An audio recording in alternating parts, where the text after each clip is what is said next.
Si vous nous rejoignez, merci de votre fidélité. Bienvenue, mesdames et messieurs, voici les titres de votre journal. Amener les entreprises informelles à migrer vers le formel. Les équipes de l'APIP sont à Forikaria. Elles sensibilisent dans les différents marchés de la préfecture. La formalisation est au cœur des échanges. Et puis, soutien pour plus de performance du Laboratoire national de contrôle de qualité des médicaments. La structure vient de recevoir des équipements et des réactifs. Un coup de pouce salué par les bénéficiaires, vous allez le voir. Et puis, la Guinée de plus en plus reconnaissante envers le chef de l'État. Un tournoi de football sera lancé demain à Zérékoré. C'est une compétition pour saluer les œuvres de refondation et de développement du général Mamadi Doumbouya. Voilà pour le sommaire. Bonsoir à tous. Tout d'abord, les travaux de la retraite annuelle de la Haute Autorité de la Communication ont pris fin à Kindia. Les commissaires présents à la rencontre ont concentré les idées autour du plan opérationnel 2025. Un exercice qui a porté sur plusieurs thèmes, dont la régulation et les initiatives de réforme et de professionnalisation du secteur des médias. Les conclusions mettent en avant la responsabilité des journalistes dans la perspective des consultations électorales dans notre pays. Amadou Touré. Après 3 jours de travaux sur l'élaboration du plan opérationnel 2025 de la Haute Autorité de la Communication HAC, les commissaires ont fait des réflexions sur la situation de la presse guinéenne, la position de la liberté de la presse, le fonctionnement de la HAC et le projet 2025 des 6 commissions spécialisées de l'institution assorties des recommandations.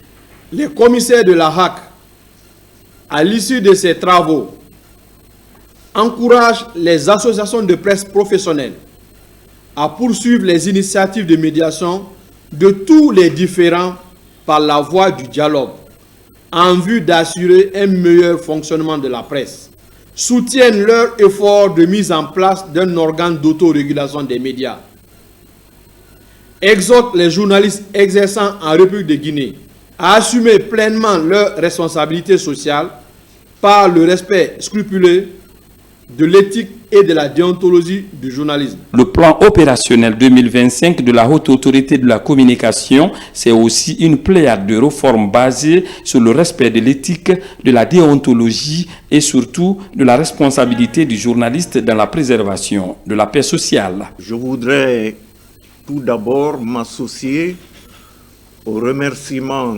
contenus dans la résolution à l'adresse du chef de l'État, le président de la République, chef suprême des armées, Mamadi Doumbouya, pour avoir mis à la disposition de la Haute Autorité de la Communication tous les moyens matériels et financiers. Je voudrais également dire, pour finir, et c'est un témoignage, dans notre pays, la presse est libre, et je recommande qu'elle soit de plus en plus responsable.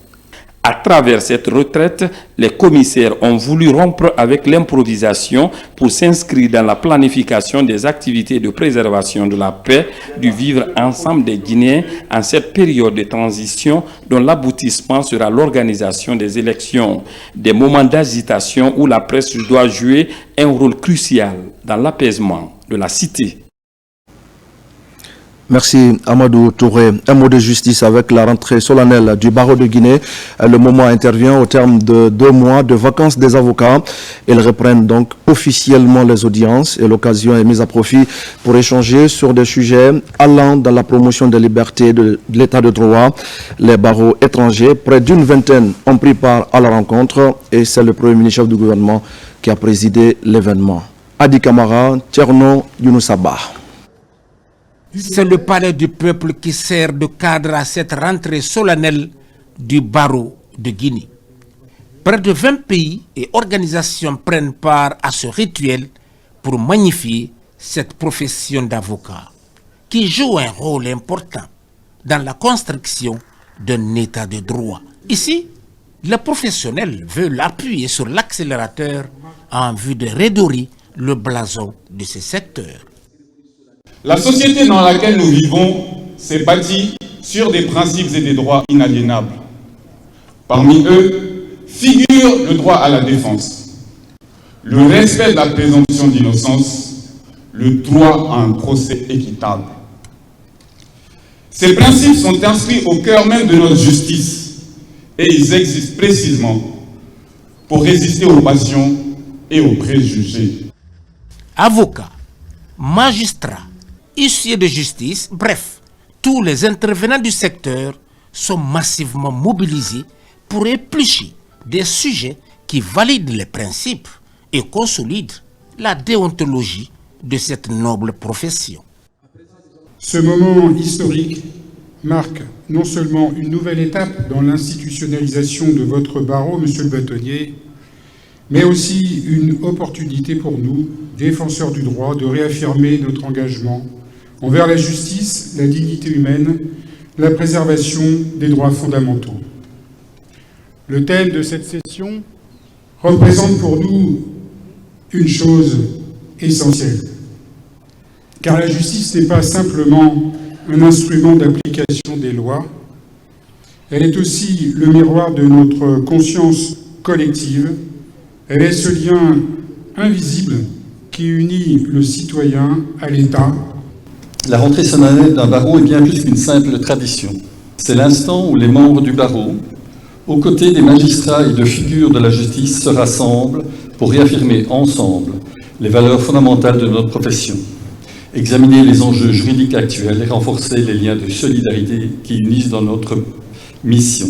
Elle est le reflet d'une profession forte, déterminée et indispensable à l'équilibre de notre société.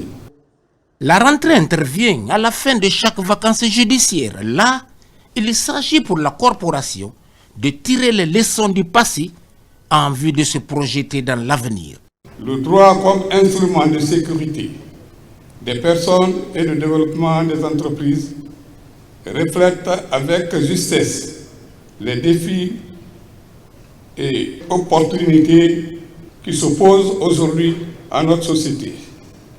Il met en lumière le rôle fondamental que jouent les juristes et en particulier les avocats dans la construction d'une justice accessible, équitable et promotrice du développement. Il y a une certaine convergence, parce qu'on appelle le droit à jouer deux missions fondamentales: assurer la sécurité des personnes et dans le même temps promouvoir le développement de l'entreprise. Donc le lien, il est là. Il n'est pas fictif. Au contraire, c'est un point de convergence.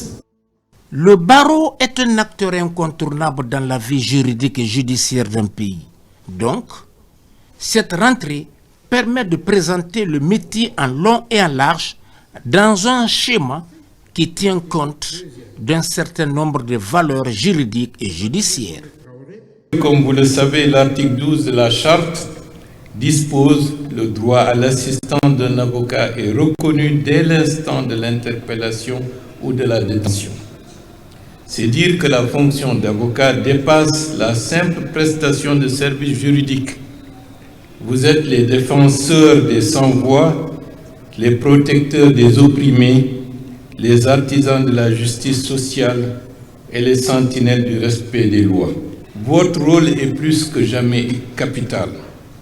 L'avocat incarne la résilience face à l'injustice, le courage face aux abus et l'intégrité face aux pressions. Je tiens à réaffirmer ici l'engagement inébranlable du gouvernement en faveur de l'état de droit. Comme on le voit ici, le barreau de Guinée est plus que jamais engagé à respecter l'éthique et la déontologie qui constituent le socle de cette profession. Et puis je le disais tout à l'heure au sommaire, depuis jeudi, les équipes de l'APIP sillonnent les différents marchés de la préfecture de Forêt-Caria. Objectif, sensibiliser sur la formalisation des entreprises informelles de ce marché. Ces opérations concernent notamment les entreprises individuelles, le volet personnes morales et les groupements d'intérêt économique. L'initiative s'inscrit dans un élan où ces entreprises locales sont amenées à migrer vers le formel pour assurer leur plein épanouissement. Abdul Karim Kamara. Les efforts se poursuivent dans la transition de l'économie informelle vers l'économie formelle. Après le Grand Conakry, l'agence mobile du guichet unique de l'agence de promotion des investissements privés s'immobilise dans le grand marché de Forécaria. Tambour battant, les équipes de l'APIP déclenchent les opérations de sensibilisation sur la formalisation des entreprises. Ici, comme la plupart des marchés, le statut est non déclaré et pose des problèmes en matière de taxes qui ne rentrent pas. On se dit on est dans le quotidien, on génère des revenus ou un chiffre d'affaires, mais on ne se demande pas quels documents réellement on a besoin. Donc cette mission de sensibilisation a vraiment facilité l'accès à ces entreprises, à l'information, pour que demain, elles sachent maintenant qu'elles ont besoin d'un RCCM, elles ont besoin d'un numéro d'identifiant fiscal pour évoluer en tant qu'entreprise. Au cours des échanges, l'on fait comprendre à ces acteurs que la démarche du ministère du Commerce, Industrie et PME est un appui à l'informalité dans le but d'améliorer la situation des emplois informels. Cette sensibilisation doublée d'informations m'a permis de comprendre que je suis à la traîne dans l'entrepreneuriat. La question de formalisation, il le faut, dans la mesure où elle lève tous les obstacles pour l'épanouissement des entreprises, notamment l'accès au financement.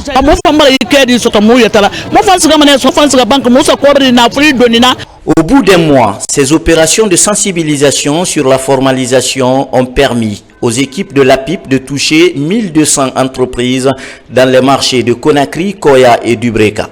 Je dirais que c'est indispensable aujourd'hui pour la croissance économique de notre pays, pour la réussite de notre pays à réussir le projet et programme Simandou, de continuer la formalisation de nos entreprises afin que ça puisse développer des compétences pour notre pays. Les catégories d'entreprises concernées sont l'entreprise individuelle, le volet personne morale et les groupements d'intérêt économique.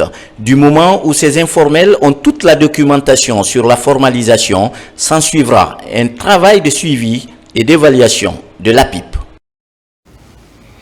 Et dans le registre de la logistique portuaire et ferroviaire, la coopération avec le Canada se renforce. Une société canadienne vient de sceller une convention avec les autorités guinéennes pour la construction du chemin de fer Conakry-Kankan, une relance pour faciliter la mobilité des populations de la capitale et de l'intérieur du pays. Fodé Camara pour des explications. Après la signature d'un accord cadre de partenariat public-privé entre une multinationale canadienne spécialisée en construction et les ministres des Transports et des Finances, les premiers jalons se posent petit à petit pour la construction du chemin de fer Conakry-Kankan jusqu'à la frontière avec le Mali. Pour aller vite, au compte des études de faisabilité, le trajet ferroviaire de Conakry est réexaminé. Du port autonome au buffet de la gare, ces investisseurs canadiens et leurs experts ont tenu à toucher du doigt les réalités afin de soulager les populations, des populations confrontées à de sérieuses difficultés de mobilité. On va avoir une circulation en ville qui va permettre que le travail vienne tôt et il rentre encore. Et dans le système, on a prévu pour faire un système transport public. Et ça, c'est pour n'importe quel moment. On sait que dans chaque 30 minutes, si tu as quelque part parti, il y a une station que tu peux aller rester, prendre un transport pour aller là où tu vas, pour que ça ne va pas créer beaucoup de problèmes. Ce projet qui est en phase de concrétisation permettra de réaliser un port et 1400 km de chemin de fer pour connecter la Guinée au Mali et au Burkina Faso afin de faciliter les transactions économiques et les interactions sociales. Pour la mise en œuvre de ce méga projet canadien dans la sous-région, Conakry est choisi comme la plaque tournante. Et si tu vois le 4, Conakry est très proche ville aux États-Unis. Quand tu vois la ligne, c'est-à-dire tous les pays peuvent venir, les collines peuvent venir à Conakry et maintenant du Conakry on peut enlever pour Sénégal, Mali, Burkina Faso et partout. On a proposé un port au niveau du Matakan. Ça, ce qu'on a pensé, c'est pour faire sortir tous les transports, les difficultés qu'on voit en ville. Pour que quand on a un port à Matakan, ça va aider beaucoup pour permettre que les gens qui viennent avec le colline qui part ailleurs de Guinée, ils vont faire ça rapidement. Et comme ça, on a proposé qu'on va construire une ligne qui va commencer au port de Conakry jusqu'à Kouria et un autre chemin de fer qui va commencer au port de Matakan jusqu'à Kouria. Et à Kouria, là-bas, on va construire un port sec. Situé le long de la route nationale numéro 1, le corridor ferroviaire Conakry-Kankan permettra de stimuler le trafic de marchandises et de passagers, non seulement entre Conakry et les villes de l'intérieur du pays, mais aussi entre les pays de la sous-région. C'est la priorité du président de la République, à savoir le général d'armée Mamadi Doumbouya, qui en a fait vraiment le centre de ses préoccupations, dans le sens d'accroître et de développer les voies de mobilité en Guinée.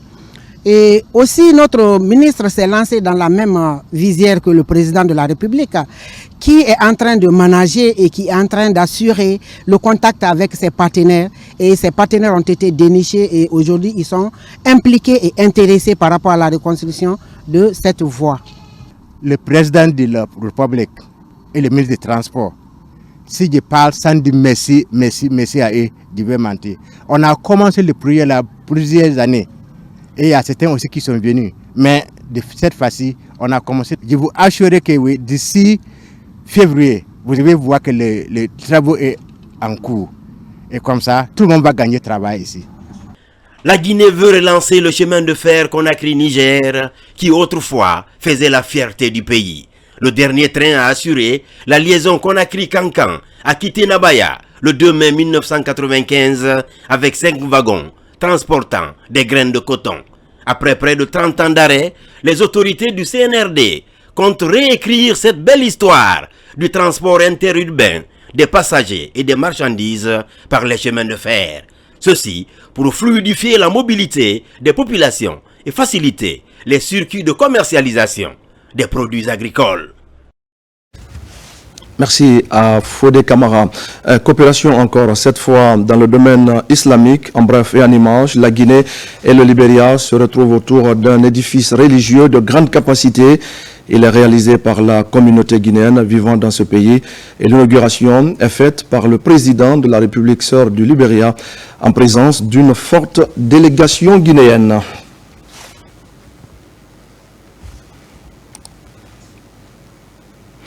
Et puis la pédagogie dans l'enseignement de l'arabe, des efforts se multiplient dans ce sens et c'est pour permettre justement aux enseignants de certaines écoles arabes de Mamou d'offrir une formation de qualité aux apprenants. Une remise à niveau est initiée en faveur des maîtres formateurs. Les détails avec Mamadou Patebaldé sur place. En Guinée, les enseignants des écoles franco-arabes du pays n'ont pas la parfaite maîtrise des règles de la pédagogie dans l'enseignement arabe, ce qui entraîne un faible niveau des apprenants dans les salles de classe. ISESCO, avec la Fondation Hamdan, s'inscrivent dans cette logique. Faire cet atelier de formation en matière de la pédagogie d'enseignement. Les plus vieux dans ce sens-là viennent de parler de l'enseignement, la qualité, comment on doit avoir la qualité de l'enseignement pour les anciens. Ça fait partie des belles initiatives du CNRD.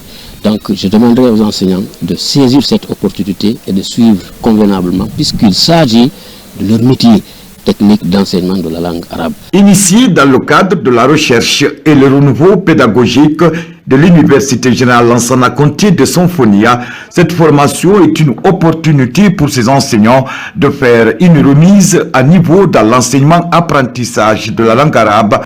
C'est surtout pour apprendre comment enseigner les élèves pour qu'ils comprennent les notions scientifiques, surtout en rapport avec le niveau de développement scientifique, comme les technologies de l'information et de la communication. La langue arabe est une langue comme la langue russe, la langue chinoise, la langue française qu'on peut leur pousser pour apprendre à connaître davantage d'autres spécialités comme la médecine, comme la physique, comme les mathématiques. L'ambition de la chaire de l'ISESCO est d'être au cœur de la formation des cadres enseignants en franco-arabe et la valorisation de la recherche scientifique en vue d'améliorer la qualité de l'enseignement arabe dans les salles de classe.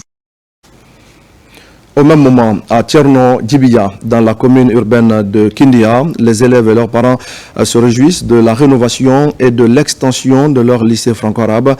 C'est une œuvre de l'érudit de Kindia qui, depuis longtemps, se préoccupe de la dégradation très poussée de ce grand établissement de formation. Nabi Kamara. Le lycée franco-arabe de Tcherno-Djibiya, dans la commune urbaine de Kindia, présente aujourd'hui un visage nouveau. C'est maintenant un établissement flambant neuf grâce à l'érudit de Kindia, Elhaj Abdul Wakil Alamali Keita, qui, après avoir rénové les 10 anciennes classes, en a ajouté 7 autres avant de procéder à la clôture complète de cet établissement. En plus, le généreux donateur a offert 15 motos aux enseignants de ce lycée et imams de la commune urbaine de Kindia. C'est moi qui devais même faire quelque chose pour Abdul Wakil, mais que Dieu le bénisse. Ce n'est pas parce qu'il m'a donné la moto, mais c'est parce qu'il a fait quelque chose. Et je suis musulman, je dois faire quelque chose de plus. Monsieur l'érudit de Kindia, vous êtes une icône islamique dans le progrès de Kindia. Ce n'est pas votre première fois d'agir dans nos structures scolaires. Qui construit une école épanouit l'homme dans son ensemble. Il s'agit de l'entretenir. Son nom est inscrit à lettre capitale dans l'histoire de l'école guinéenne. Quant au préfet de Kindia et le gouverneur de région, le lycée franco-arabe de Tcherno-Djibiya est devenu désormais un véritable temple du savoir, d'où la nécessité pour les bénéficiaires d'en prendre soin. Nous allons suivre ce que Wakil a fait. Il a fait son travail. Ce que les cadres doivent faire, ce que les enseignants doivent faire, ils doivent rendre propre cette école. Ce que les élèves doivent faire, c'est de bien étudier pour que l'examen prochain, qu'il y ait beaucoup d'armées dans cette école. Vous aurez magnifié le travail de Wakil. Le lycée franco-arabe de Tcherno-Djibiya à Kindia comporte désormais un total de 17 salles de classe. L'actualité de ce soir, c'est aussi ces équipements qui sont mis à la disposition du Laboratoire national de contrôle de qualité des médicaments. La direction de l'unité d'appui à la gestion et à la coordination des programmes porte cette action, un soutien qui va permettre de mieux contrôler la qualité des médicaments et de certaines denrées alimentaires. Mekini Moussa Kamara, Tcherno Marouf Bah. Dans le cadre de la qualification de ces missions, le Laboratoire national de contrôle de qualité des médicaments reçoit des équipements et réactifs de laboratoire d'une valeur de 3 milliards de francs guinéens. Ces équipements permettront de renforcer le contrôle de qualité des produits pharmaceutiques et certains produits alimentaires. C'est une joie immense aujourd'hui, car le laboratoire commence à être dans la lancée de monsieur le ministre de la Santé sous la clairvoyance du général Mamadi Doumbouya. Il est en train de nous fournir un équipement. Il est en train de nous donner des formations afin qu'on puisse effectivement analyser tous ces médicaments méticuleusement. Ce geste intervient dans un contexte où la Guinée est engagée dans la lutte contre les médicaments de mauvaise qualité. Le laboratoire national de contrôle de qualité joue un rôle important ou un rôle central dans cette lutte. Parce que tous les médicaments qui rentrent en Guinée pourront être analysés par ce laboratoire. Et une fois les médicaments sur le terrain, on peut retourner ces médicaments pour les analyser. C'est-à-dire que le laboratoire puisse faire les analyses à toutes les étapes. Le Laboratoire national de contrôle de qualité des médicaments est une direction stratégique du ministère de la Santé et de l'Hygiène publique. La promotion de la qualité et la conformité demeure sa mission principale. Et puis, tenu ce vendredi au Petit Palais, ici même à Conakry, d'une importante réunion présidée par le conseiller principal du ministre secrétaire général de la présidence de la République. L'objectif de la réunion était non seulement de clarifier les conditions d'accès à la couverture maladie des agents de l'État, mais aussi de donner aux participants des explications sur le parcours du patient. Bakari Bamba Kondé. L'objectif principal de la rencontre était de présenter le document de référence sur la couverture maladie, un outil essentiel pour améliorer l'accès aux soins et à la gestion des remboursements pour les agents de l'État. Cet événement marque une étape clé dans la refondation du système de santé publique en Guinée. Modérée par la direction des ressources humaines et la section syndicale de la présidence, la rencontre a connu la participation d'une trentaine de cadres issus de 15 services différents de la présidence de la République. Parmi les sujets abordés, la prise en charge des soins pour les agents retraités et l'amélioration des délais de remboursement ont été au cœur des discussions. Lors de l'ouverture de la séance, M. Oumar Diop a souligné l'importance de cette rencontre, la qualifiant de moment décisif dans le processus de refondation de la couverture maladie. Il a insisté sur la nécessité d'une restitution claire et précise des informations partagées pour assurer une compréhension commune des enjeux et des nouvelles modalités proposées. On est dans le cadre d'une refondation où certains processus ont été entamés. Et celui-ci en fait partie. C'est la prise en charge effective des travailleurs en fonction et à la retraite. C'est une étape importante de la refondation parce que cela va nous permettre en fait de nous prendre en charge. Nous sommes là parce que déjà nous sommes des agents de l'État. Cela nous invite à beaucoup plus de responsabilités. Cela veut dire que nous ne sommes pas neutres. Nous devons prendre position par rapport aux orientations de son Excellence, Monsieur le Président de la République. Et cet atelier en est une. Je voudrais dire par là qu'au sortir d'ici, nous devrons être à même de partager ce que nous avons appris. Les représentants de la Caisse nationale de prévoyance sociale, la CNPS, ont détaillé les différentes étapes du parcours de soins, mettant en lumière les difficultés d'accès et les solutions possibles pour y remédier. Ils ont également expliqué les mesures prises pour améliorer la transparence et l'efficacité des remboursements. C'est une activité qui consiste à vulgariser tout ce qui rentre en ligne de compte de la procédure de prise en charge médicale des fonctionnaires en activité à la retraite. La Caisse nationale de prévoyance sociale est née de la fusion de deux institutions. À l'époque, il y avait l'Institut national d'assurance maladie obligatoire qui est l'INAMO, et vous avez la CNPS-AE, la Caisse nationale de prévoyance sociale des agents de l'État. L'État a existé pendant 66 ans et l'État a mis en place une institution qui s'occupe uniquement des travailleurs du secteur privé. Je veux parler de la CNSS. L'État a oublié ses propres travailleurs. Il a fallu l'avènement du CNRD au pouvoir pour qu'on puisse régler cette injustice. Et aujourd'hui, on peut être fier de Monsieur le Président parce qu'il a rendu effective cette prise en charge sanitaire sur l'ensemble du territoire national. Cette initiative s'inscrit dans une démarche de réforme profonde du système de couverture maladie pour les agents de l'État, visant à garantir une meilleure prise en charge des fonctionnaires et à simplifier les démarches administratives liées aux soins. La refondation du système sanitaire s'annonce ainsi comme un tournant majeur dans l'amélioration des conditions de travail et de vie des agents publics, qu'ils soient en activité ou à la retraite. Une nouvelle étape a ainsi été franchie dans la quête d'un système de santé plus accessible, plus transparent et plus efficace pour tous les fonctionnaires. Nous allons prendre encore la direction de l'intérieur du pays et nous allons marquer une pause à Kouroussa où une centaine de femmes de Dionko viennent de bénéficier d'une formation en technique améliorée de maraîchage. La formation est financée par le ministère de l'Enseignement technique à travers l'Office national de formation et de perfectionnement professionnel. Le directeur général était récemment sur le site pour évaluer la qualité, mais surtout l'impact de la formation sur les bénéficiaires. Moussa Komara. Dionko, à 12 km de la commune urbaine de Kouroussa. La joie est immense cet après-midi pour ces femmes qui viennent de bénéficier d'une formation sur les nouvelles techniques du maraîchage. Une formation voulue et financée gratuitement par l'Office national de formation et de perfectionnement professionnel pour booster le rendement. L'objectif, c'est d'accroître la production ici pour que le village puisse se nourrir déjà et aussi nourrir ses environs pour atteindre une sécurité alimentaire. Et donc, c'est pour cela que nous sortons des centres urbains pour venir dans des communes rurales. Dans ces périmètres visités, Elles ont appris toutes les étapes clés de l'agroécologie.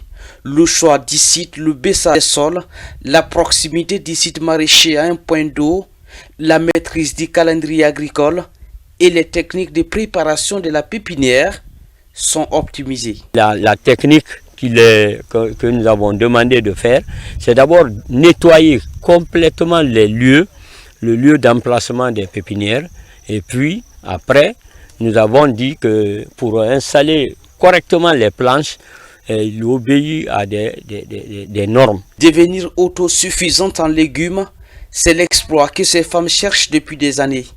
Avec cette formation qu'elles viennent de bénéficier pour la première fois, de nouvelles connaissances sont acquises. Nous avons l'habitude de faire le maraîchage dans notre village. Mais cette fois, ils nous ont montré de nouvelles techniques culturelles qu'on n'a jamais su. Faire une pépinière par exemple, respecter la distanciation, on ne connaissait rien de tout ça.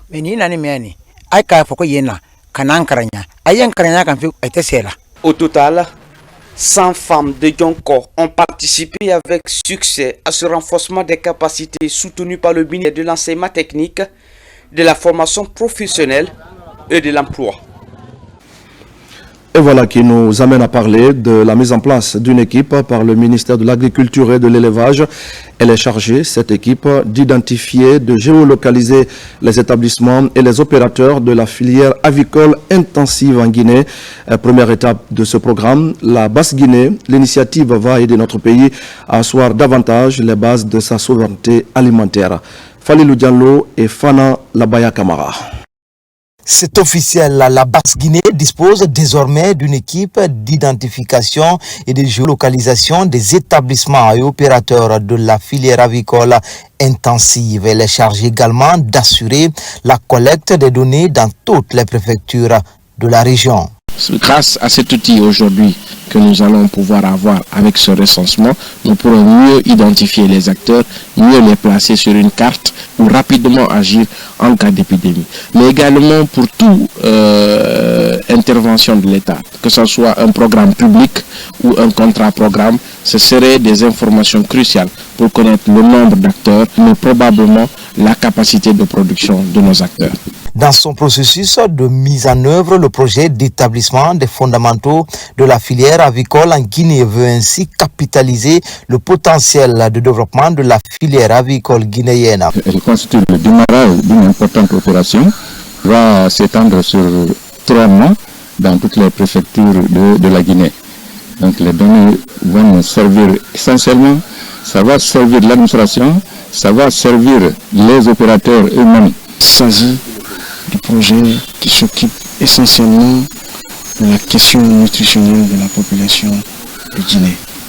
C'est pourquoi nous avons été dépêchés et de venir rester et corroborer avec le reste des organisateurs afin non seulement de procéder à l'ouverture, mais de rester à l'écoute de ces organisateurs-là. Les résultats qui seront produits serviront aux vétérinaires et inspecteurs au niveau des établissements identifiés. L'idée de s'assurer de la situation sanitaire qui prévaut en effectuant des analyses sur les dangers et les risques. Ces équipes vont également donner des conseils pour maintenir la sécurité sanitaire. Et puis, mesdames et messieurs, vous le savez, la Guinée connaît ces derniers temps une floraison de projets miniers. Mais au-delà de l'espoir qu'ils suscitent, une question se pose. Comment minimiser l'impact de ces exploitations sur la biodiversité? Les acteurs se concertent pour trouver des mesures à la matière. La rencontre doit permettre de formuler des propositions pour un projet d'arrêté portant atténuation et compensation au titre de la biodiversité. Ousmane Bah. L'application de la hiérarchie d'atténuation des impacts sur l'écosystème, une approche phare pour concilier développement économique et conservation de la biodiversité. Ici, les parties prenantes se concertent pour formuler des commentaires sur le projet d'arrêté portant compensation au titre de la biodiversité. Un projet financé par l'AFD et le FEM sur une période de 4 ans. Aujourd'hui, nous sommes ensemble pour travailler main dans la main avec le gouvernement, mais également aussi avec l'ensemble des parties prenantes, donc les acteurs de la société civile, les partenaires techniques et financiers, pour pouvoir leur présenter le projet d'arrêté qui porte sur la hiérarchie d'atténuation et la compensation écologique, afin d'avoir le recueil et l'amendement des différents commentaires et remarques sur ce projet d'arrêté et d'arriver en fait à un texte d'application. Ce projet permet d'évaluer et d'appliquer des mesures d'atténuation et de compensation afin d'arriver à l'absence de perte nette, voire gain net de biodiversité. Une stratégie qui permettra de respecter les objectifs nationaux résultant de la COP 15. Les grands miniers en Guinée, individuellement pris, n'ont aucun problème à travailler dans ce sens. Donc il ne s'agit pas de créer de nouvelles conditions de dépenses pour les entreprises. Non, il s'agit de les accompagner et de faire en sorte qu'ils puissent effectivement garantir l'investissement dans la préservation de la biodiversité dans un contexte bien structuré et bien contrôlé par la réglementation et par des capacités nationales. Les discussions vont permettre de recueillir et de centraliser les commentaires formulés, ce qui aboutira à la présentation d'une version définitive de l'arrêté portant sur l'atténuation et la compensation au titre de la biodiversité. Une autre question, comment assurer la transparence dans la gestion des fonds alloués à la réalisation des programmes annuels d'investissement dans les communes? La réponse à cette question est donc au centre d'une rencontre d'échange avec les délégations spéciales.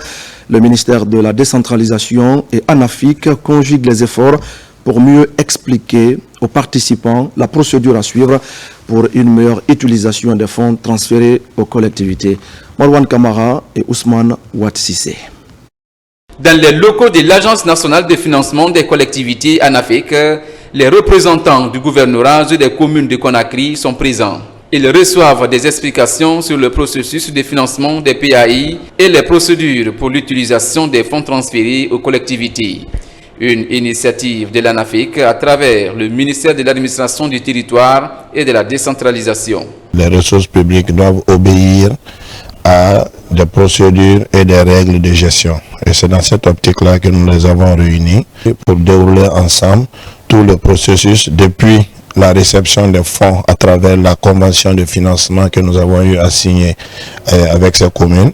Toutes ces activités s'inscrivent dans la vision du chef de l'État qui a bien voulu imprimer une nouvelle vue sur le développement local. Question un peu de parler des différentes procédures. Il ne s'agit pas d'avoir les moyens, mais il s'agit d'agir avec ces moyens conformément aux différentes lois et textes en vigueur. Cette journée a permis de cerner les étapes de réalisation des programmes annuels d'investissement tout en fournissant des indications sur les documents justificatifs nécessaires pour assurer une gestion efficace et transparente. Nous sommes très heureux de venir partager des nouvelles orientations et surtout des conseils qui nous ont été prodigués par rapport aux moyens qui sont mis à la disposition des communes. Nos communautés ont beaucoup de besoins aujourd'hui en termes d'infrastructures. Le gouvernorat et la direction de l'ANAFIC nous ont passé la nouvelle ce matin que l'argent que nous avons nous-mêmes demandé était disponible sur nos comptes. Le rêve est devenu une réalité, qu'on va passer à l'action. Les infrastructures mises en urgence pour cette année vont voir le jour. Depuis plusieurs années, le gouvernement et ses partenaires se mobilisent pour instaurer des mécanismes pérennes de financement du développement local en créant des fonds FNDL, le FODEL et le FODECOM. Ces fonds constituent aujourd'hui des outils essentiels de la décentralisation permettant aux collectivités locales d'investir dans des secteurs clés. On en vient maintenant à la lutte contre le chômage et à l'insertion des jeunes, deux préoccupations majeures pour le gouvernement guinéen qui s'active dans la formation à la base. Le ministère de la Jeunesse vient de lancer le projet d'insertion de 2000 jeunes de corps de métier à travers le pays. Dans la préfecture de Massanta, vous allez le voir, ils sont nombreux à bénéficier de cet appui de l'agence guinéenne d'exécution des travaux d'intérêt public pour l'emploi. Le point sur place avec Mohamed Saliou Paya. L'un des grands défis auxquels est confrontée la société guinéenne aujourd'hui, c'est l'employabilité des jeunes. Pour inverser cette tendance, le gouvernement, à travers le ministère de la Jeunesse, a lancé le processus d'insertion de 2000 jeunes de corps de métier sur l'étendue du territoire national. À Massanta, Ils sont plus d'une quarantaine bénéficiaires de cette initiative à affûter leurs armes afin d'affronter le marché de l'emploi. Nous nous réjouissons et remercions le gouvernement et le ministère de la Jeunesse et des Sports à travers la GTIP pour tous ces efforts. Conformément aux recommandations des autorités gouvernementales et régionales, nous ne ménagerons aucun effort pour accompagner la GTIP dans ses ambitieux projets au bénéfice des populations guinéennes et en particulier celle de Massanta. Cette formation, c'est bien fait. Mais ce que je les demande, de la manière qu'ils sont venus pour nous former, nous avons certaines difficultés dans nos activités. Surtout moi, je suis une fille. Il y a certains outils que je ne peux pas prendre pour former certains matériels. Il faut que je vais avoir des outils à moi-même. L'ambition du gouvernement à travers l'Agence guinéenne d'exécution des travaux d'intérêt public AGETIP vise à réduire le chômage et le sous-emploi en Guinée par la promotion d'un secteur privé dynamique et créateur d'emplois. L'objectif ultime, c'est de permettre à la jeunesse guinéenne de se prendre en charge et de ne pas toujours attendre auprès du gouvernement de l'emploi ou bien des pécules ou bien des primes. C'est de les rendre responsables, à eux de savoir que le lendemain de ce pays est entre leurs mains. Qualifier les jeunes de corps de métier en développant en eux l'esprit d'entrepreneuriat est la démarche de l'AGETIP. Ces jeunes sont désormais organisés en des groupements d'intérêt économique afin de favoriser la création d'emplois dans leurs communautés respectives. Cette session de formation maintenant à Farana, elle s'articule principalement autour des fondements et des mécanismes de protection des droits des femmes et des filles. Le projet SWED conduit cette action qui touche tous les acteurs impliqués dans le processus et pendant 2 jours, les participants échangent sur des textes qui améliorent la mise en œuvre des droits des femmes et des filles. Ibrahima Oulem Fofana et Silati Kourouma. Dans la bibliothèque de l'ISAF de Farana, les acteurs impliqués dans la lutte contre les violences basées sur le genre dans la région, ils sont repartis en groupe de travail pour mieux cerner les textes de loi sur des droits reconnus aux femmes. La formation touche la police, la gendarmerie, les médecins, les acteurs sociaux qui sont la protection sociale de l'enfance et de la femme. Également les communicateurs traditionnels, les leaders religieux. Nous souhaitons que cela soit une synergie d'action entre ces acteurs pour pouvoir lutter contre les VBG. Nous sommes là aujourd'hui pour lancer la session de formation, de renforcement des capacités de tous les acteurs de lutte contre les violences basées sur le genre dans la région de Farana. La formation est interactive et le voile est levé sur plusieurs infractions liées au VBG. Les questions d'héritage, la polygamie ou encore le harcèlement sexuel sont largement abordées. Une très bonne opportunité pour tout un chacun, tous ceux-là qui ont bénéficié de cette chance-là de participer à cette série d'ateliers. Ce n'est pas la première fois, comme vous le savez, la Guinée, à l'instar des autres pays, s'est inscrit de lutter contre les violences basées sur le genre. Donc aujourd'hui, nous sommes là pour renforcer encore davantage notre capacité afin de lutter contre ces fléaux dans notre pays. Quand nous parlons de l'autonomisation des femmes pour certains, l'autonomisation s'arrête seulement à l'unique augmentation des ressources des femmes. Alors que dans ça, dans l'autonomisation, il faut bel et bien parler des droits, surtout de la femme. Donc nous sommes avec les professionnels de la loi pour faire comprendre au monde entier que les femmes ont des droits. Les acteurs locaux vont sortir de ces cadres d'échange et de partage mieux outillés sur le contenu des textes de loi et le mécanisme de protection des droits reconnus aux femmes. Soutien aux enfants porteurs de handicap en milieu scolaire. La problématique est au centre d'une rencontre entre les enseignants de plusieurs écoles de la capitale. Une action de la Fondation Fitima pour offrir les mêmes opportunités aux enfants à travers une pédagogie dite inclusive. Abakar Junior Kamara.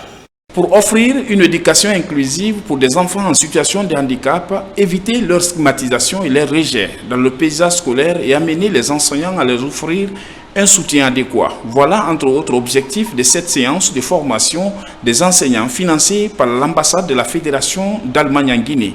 portée par la Fondation internationale Thierno et Mariam Fitima. Cette formation est destinée aux enseignants des écoles ordinaires publiques, l'objectif étant que Fitima souhaite promouvoir l'éducation inclusive. Tous les enfants doivent pouvoir bénéficier d'une bonne éducation, qu'elle soit dans une école spécialisée ou dans une école ordinaire. Durant 3 jours, ces récipiendaires vont comprendre l'enjeu sur le droit des enfants porteurs de handicap et s'engagent à donner plus d'attention aux enfants invalides. En dépit de la formation reçue par la Fondation Fatima, nous avons compris que tous les enfants ont le même droit. C'est de s'occuper de l'enfant et mettre l'enfant en confiance avec les autres enfants, parce que lui aussi il a le droit d'étudier comme les enfants normaux.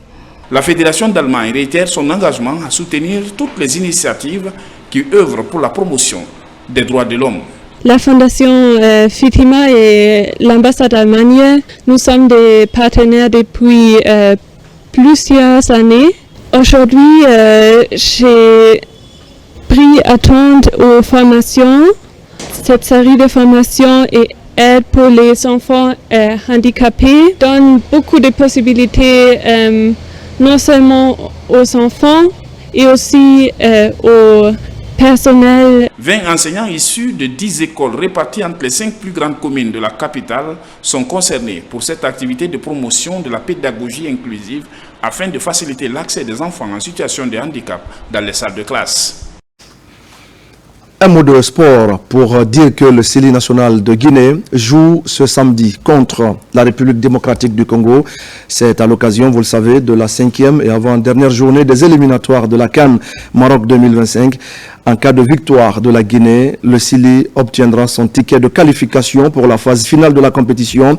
À la veille donc de ce match capital, les deux entraîneurs ont animé la traditionnelle conférence de presse en présence de nos envoyés spéciaux Mangamori Kamara et Jibril Kamara.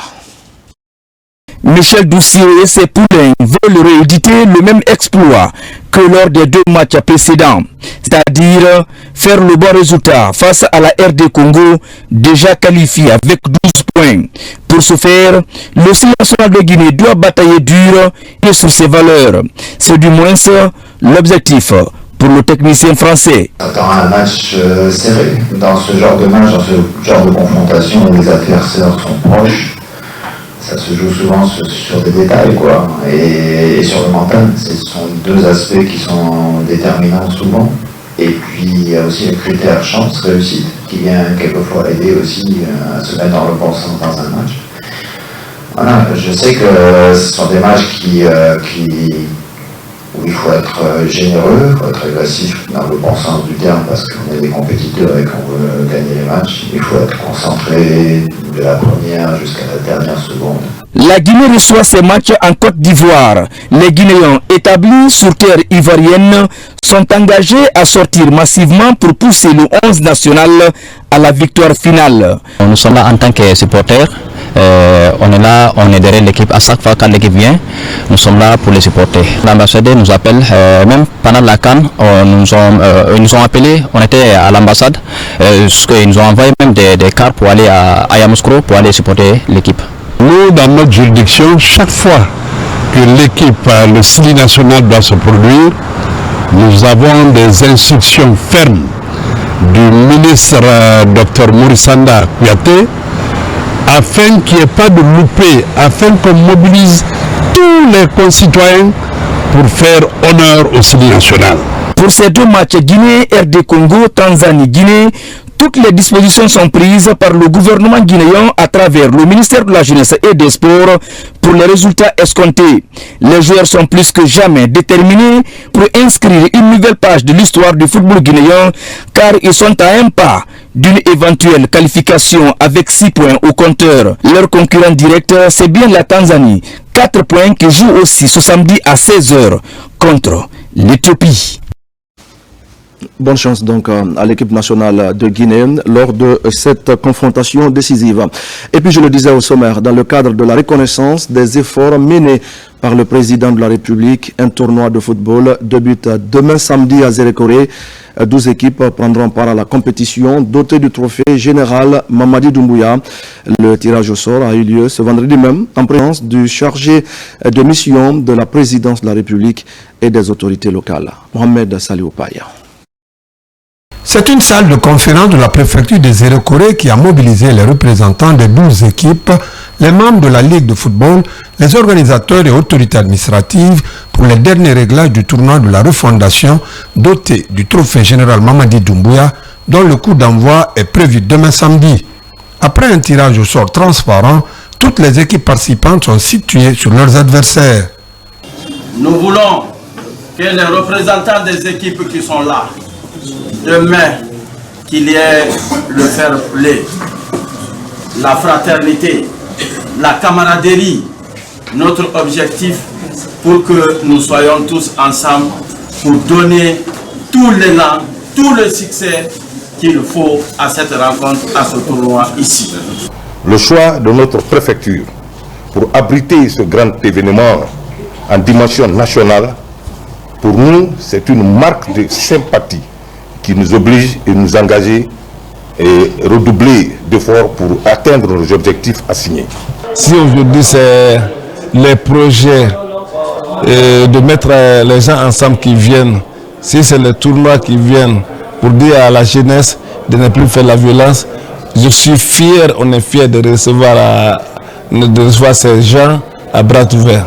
C'est un tournoi qui est organisé par l'Alliance des jeunes leaders de la forêt visant à renforcer la cohésion sociale, mais aussi à soutenir les œuvres salvatrices de développement menées par le président de la République, général Mamadi Doumbouya, depuis l'avènement du CNRD au pouvoir le 5 septembre 2021. Le but principal d'ailleurs, c'est d'unir la jeunesse de la Guinée à Zérékoré et les faire passer les messages du président de la République qui a pour objectif principal d'unir les Guinéens, de fédérer les Guinéens autour d'un idéal de développement. Et c'est ce message que nous voulons véhiculer tout au long de ce tournoi. Un sentiment de fierté qui m'anime ce matin en prenant part au tirage au sort de ce tournoi de la refondation auquel tournoi Kankan est invité. Donc ma satisfaction elle est grande. Aujourd'hui, tous les regards du pays, du monde entier se tournent vers Zérékoré pour le projet Simandou 2040. Et pour que tout ceci ici soit réalisé, il faut la cohésion, il faut l'union, il faut l'entente entre la population de Zérékoré. Cette grandiose retrouvaille de demain samedi regroupera les équipes de Kindia, Labé, Kankan, Kissidougou, Gekedou, Massanta, Beila, Lola, Yomu, Zérékoré, Goueke et Koulé. En culture, nous allons prendre la direction de Kankan pour se plonger dans la ferveur du festival sur le Milo. C'est un événement qui a sa 3e édition et l'enjeu est de proposer des solutions et de conscientiser l'opinion sur la nécessité de préserver ce patrimoine menacé par les actions de l'homme. Mohamed de Camara et Fana Camara. Le festival sur le Milo s'ouvre à Kankan avec pour thème femmes, paix et préservation du patrimoine. Pour cette 3e édition, une panoplie d'activités est programmée pour le développement socio-culturel et économique, sans oublier la question cruciale de la préservation de l'environnement. Ces moments forts sont une invitation à découvrir, célébrer et faire rayonner la richesse des expressions artistiques et culturelles qui font l'âme de notre région, de la Guinée et de l'Afrique tout entière. Le fleuve Milo prend sa source en région forestière, un terroir très riche en biodiversité qui héberge le méga-projet de Simandou. Les invités des marques de ce festival mesurent bien la portée du fleuve Milo pour la région forestière et la Haute-Guinée. Et tout ce que nous nous efforcerons de refaire vivre ici doivent aussi accompagner la mise en œuvre du méga-projet Simandou par son Excellence, Monsieur le Président de la République, le général d'armée Mamadi Doumbouya, chef suprême de l'armée, chef de l'État. Face aux menaces qui pèsent sur le fleuve Milo à cause des actions anthropiques, les autorités de Nambaya attendent de ce festival des pistes de solutions pour sauvegarder ce patrimoine national, un patrimoine qui était autrefois navigable de la Guinée jusqu'au Niger avec une économie halieutique équilibrée. Le fleuve Milo ne commence pas à Kankan, il commence à Massanta. Il fait 300 km avant de se jeter dans le fleuve du Niger. Donc toutes les actions doivent mener sur l'ensemble du parcours du fleuve. Le festival sous le Milo, c'est aussi la reconnaissance des personnes qui s'impliquent dans le développement socio-économique de la ville de Kankan. Pour cette 3e édition, Suleiman Berete et Mounir Nasser ont bénéficié de la confiance des organisateurs au titre d'ambassadeurs du festival sous le Milo. Un choix pour reconnaître leur engagement indéfectible pour la sauvegarde du Milo. J'appelle tout le monde, pas seulement les ressortissants de Kankan, mais tous les ressortissants de la Guinée et de l'Afrique pour sauver le Milo. Exceptionnellement aujourd'hui, mon émotion est très grande. Il est très important qu'enfin dans ce pays, ceux qui sont engagés, ceux qui font le travail, que leur travail soit reconnu. Le festival de Milo vient de franchir un cap supérieur. Ce cap supérieur, c'est la reconnaissance du travail bien fait des citoyens. Pendant ces 5 jours de réflexion sur l'avenir du Milo, des pistes de solutions seront soumises aux autorités pour que le fleuve retrouve son lit normal. Cette première journée a pris fin par la prestation des artistes venus du Mali, du Konya, de la capitale Conakry et le Nabaya. Et voilà donc pour notre détour par Kankan qui nous a permis de nous plonger dans la ferveur du festival sur le Milo. Et puis mesdames et messieurs, dans le cadre des missions de vulgarisation de l'avant-projet de la nouvelle constitution, vous allez suivre juste après cette édition d'information les étapes de Kindia, Télimélé, Tougué et Siguéré. C'est la fin de ce journal. Merci à tous de l'avoir suivi. Je vous retrouve demain pour d'autres actualités de la Guinée. La Guinée, notre paradis, terre de richesse et d'innovation. Et je vous souhaite à tous de passer une belle soirée en compagnie de nos programmes.